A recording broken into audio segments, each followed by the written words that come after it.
नमस्कार। Law of attraction and युग निर्माण परिवार में आप सभी का स्वागत है। आज हम बात कर रहे हैं कि मन कब आपके लिए वरदान बन जाता है, कब आपके लिए एक ऐसा खजाना बन जाता है जो आपकी हर आवश्यकता की पूर्ति कर सके। जी हाँ, ऐसा मन जो धारणाओं से खाली है, जो लगातार यादों में नहीं बह रहा है, जो पूर्वाग्रह से मुक्त है, जिसकी पकड़ कहीं नहीं है, जो इच्छाओं से, वासनाओं से और बड़ी-बड़ी कल्पनाओं से खाली है, ऐसा शांत और ठहरा मन वरदान है। ऐसे मन में जो बो दिया जाएगा वो 1000 गुना हो जाएगा। ऐसे मन में जो चीज़ ला दी जाएगी वो बिल्कुल फलित होगी, क्योंकि ऐसी चीज़ को, ऐसे विश्वास को प्राणों का भी सहारा मिल जाएगा, आपकी प्राण शक्ति का भी सहारा मिल जाएगा।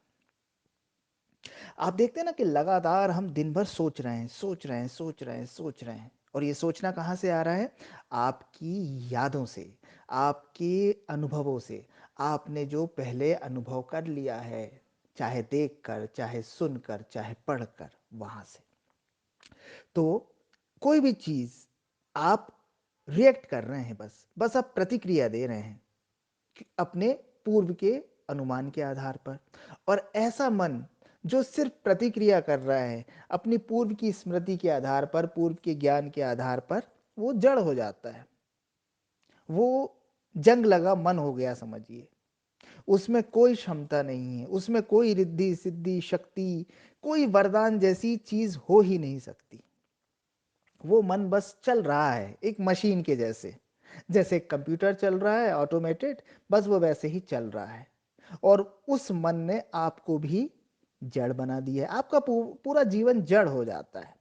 आप ना कहीं चल रहे हैं, आप ना कुछ कर रहे हैं, बस प्रतिक्रिया कर रहे हैं। आप अभी में नहीं हैं, आप पास्ट में हैं। पास्ट के हिसाब से आप आज को जीने की कोशिश कर रहे हैं। पर जो मन शांत है, जिस मन की कहीं पकड़ नहीं है, जिसने अपने आप को कहीं से जोड़ के नहीं रखा है, वो इस अस्तित्व से जुड़ जाता है, वो उस ब्रह्मांड से जुड़ जाता है, वो उस परम सत्ता से जुड़ जाता है। मन को शांत करने के लिए क्या नहीं करते लोग। मन की शांति से बढ़ के कुछ है क्या? पैसे भी हम कमा रहे हैं, किसी रिश्ते में अगर हम सुख ढूंढ रहे हैं तो वो किस लिए? ताकि हमारे मन को शांति मिले, हमारे मन को अच्छा लगे। लेकिन ये सब करते हुए हम मन को और उलझा देते हैं, मन को और मुसीबत में डाल देते हैं, और कहा जाए तो खुद को तनावग्रस्त, अवसादग्रस्त, नकारात्मक बना लेते हैं। ऐसा ही होता होगा। आप अपने आप का विश्लेषण करके देखिए कि आपने अपने आप को जड़ बनाया है कि नहीं। आप बस मन के आधार पर प्रतिक्रिया कर रहे हैं कि नहीं। क्या आपके मन में शांति है?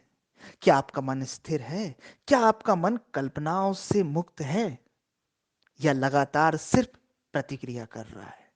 कोई भी चीज आई और तुरंत आपके मन में प्रतिक्रिया उठी। क्या आपका मन हिल रहा है? आप गौर कीजिएगा। आप शांत बैठे हैं और विचारों की दौड़ शुरू हो गई, विचारों की बाढ़ आ गई।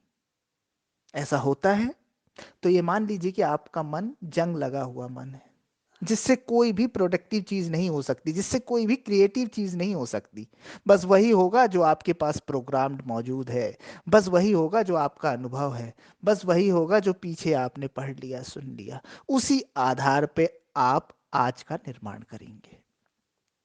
पर ऐसा मन जो बिल्कुल शांत है, जो मान्यताओं और विश्वासों को पकड़ के नहीं रखा है, जो अब में मौजूद है, जो पूरा पूरा इस क्षण में मौजूद है, जो हर चीज के प्रति जागा हुआ है, ऐसा मन वरदान हो जाता है। ऐसे मन में जो चीज भी बो दी जाती है, ऐसे मन में जो चीज भी स्थापित कर दी जाती है, उसे पूरा ब्रह्मांड क्रियान्वित करने में लग जाता है। पूरा अस्तित्व उसके क्रियान्वयन में लग जाता है। लाओ त्से ने एक बहुत अच्छी बात कही थी। हालांकि अधिकतर उनकी बात एक पहेली जैसी होती थी, जिसे समझना बहुत टेढ़ा होता था, कई अर्थ निकलते थे। उनमें से एक बात थी मन को लेकर कि जिसके मन में कोई स्वार्थ नहीं है, उसके सारे स्वार्थ पूरे हो जाते हैं।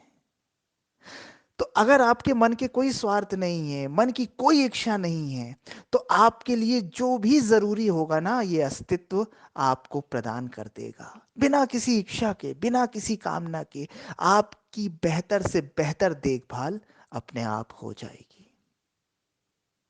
हो सकता है कि हमारे लिए अस्तित्व ने बहुत बड़ी चीज प्लान करके रखी है, बहुत कुछ अच्छा देने वाला हो, लेकिन हम छोटी छोटी चीजों को मांगने में उलझे रहते हैं। हम छोटी छोटी इच्छाओं को अपने मन में लगातार घुमाते रहते हैं और उस परम सत्ता पर भरोसा ही नहीं करते। इच्छाओं पर, चीजों पर, छोटी चीजों पर हमने अपने मन और विचार को केंद्रित करके रखा है। अरे कभी तो उस परम सत्ता के अधीन हो जाओ, कभी तो अपने मन को आत्मा में लय कर दो, कभी तो पूरे पूरे जाग कर सिर्फ उसके हवाले हो जाओ। फिर देखो, मन की शक्तियां, मन की सिद्धियां, मन का क्षेत्र आपके लिए कैसे वरदान बन जाता है। वास्तव में वरदान कोई भगवान नहीं देते हैं, या कोई आएगा आपके ऊपर हाथ घुमाएगा और आपका जीवन बदल देगा। ऐसा नहीं होगा, आपको ही बदलना पड़ेगा। आप पात्र बनिए, आप अपने मन को वैसा बना लीजिए और देखिए कि आपको क्या नहीं मिलता। वरदानों की और अनुदानों की तो बारिश हो जाएगी।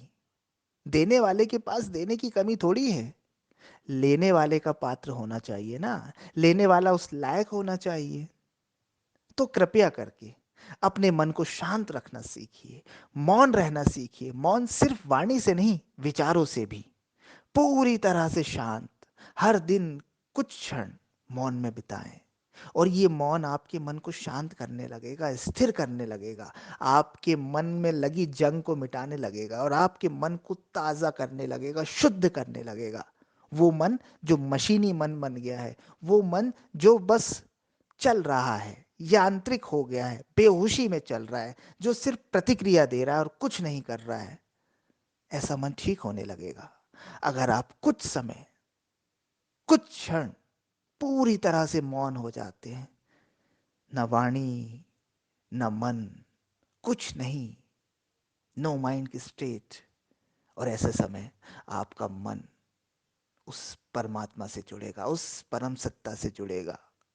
और धीरे धीरे धीरे जब ये अवधि बढ़ते जाएगी ना, तब आपको अपनी मन की शक्तियों का पता चलेगा, तब आपको अपने गुप्त रहस्यों का पता चलेगा, जो आपके भीतर ही मौजूद हैं, जो सदा से आपके पास मौजूद हैं। लेकिन इन विचारों के बादलों के कारण आप उसे देख नहीं पा रहे थे, इन विचारों के ट्रैफिक के कारण, इन विचारों की भीड़ के कारण आप उसे देख ही नहीं पा रहे थे। हटाइए इन विचारों की भीड़ को, हटाइए, आपको मिल जाएगा खजाना, आपको मिल जाएगा वरदान का स्रोत। और फिर देखिएगा कि आप कहाँ से कहाँ हो जाते हैं।